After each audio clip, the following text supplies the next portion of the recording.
यह कहानी है एक कौवा और एक किसान की। एक कौवा था। वह एक किसान के घर के आंगन के पेड़ पर रहता था।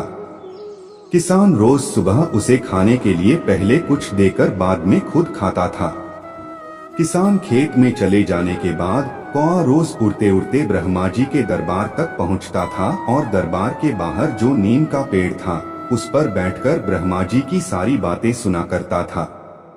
शाम होते ही कौवा उड़ता हुआ किसान के पास पहुंचता और ब्रह्मा जी के दरबार की सारी बातें उसे सुनाया करता था। एक दिन कौवे ने सुना कि ब्रह्मा जी कह रहे हैं कि इस साल बारिश नहीं होगी, अकाल पड़ जाएगा। उसके बाद ब्रह्मा जी ने कहा पर पहाड़ों में खूब बारिश होगी। शाम होते ही कौवा किसान के पास आया और उससे कहा बारिश नहीं होगी, अभी से सोचो क्या किया जाए। किसान ने खूब चिंतित होकर कहा तुम ही बताओ दोस्त क्या किया जाए। कौवे ने कहा ब्रह्मा जी ने कहा था पहाड़ों में जरूर बारिश होगी, क्यों न तुम पहाड़ पर खेती की तैयारी करना शुरू करो। किसान ने उसी वक्त पहाड़ पर खेती की तैयारी की। आसपास के लोग जब उस पर हंसने लगे, उसे बेवकूफ कहने लगे। उसने कहा तुम सब भी यही करो।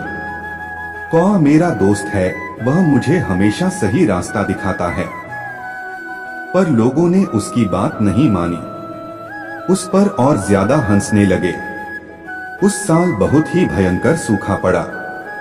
वह किसान ही अकेला किसान था जिसके पास ढेर सारा अनाज इकट्ठा हो गया।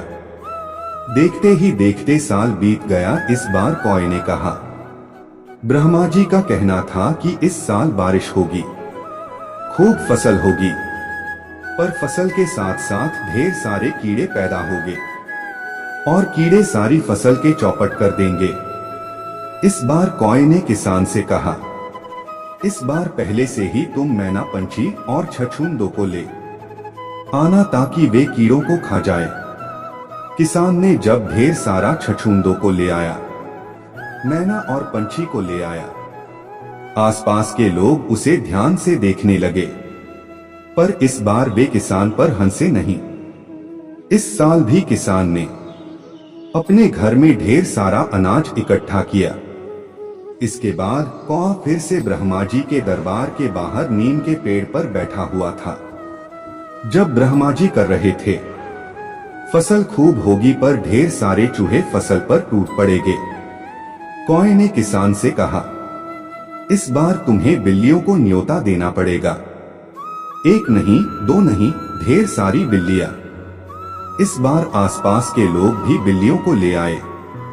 इसी तरह पूरे गांव में ढेर सारा अनाज इकट्ठा हो गया। कौवे ने सबकी जान बचाई।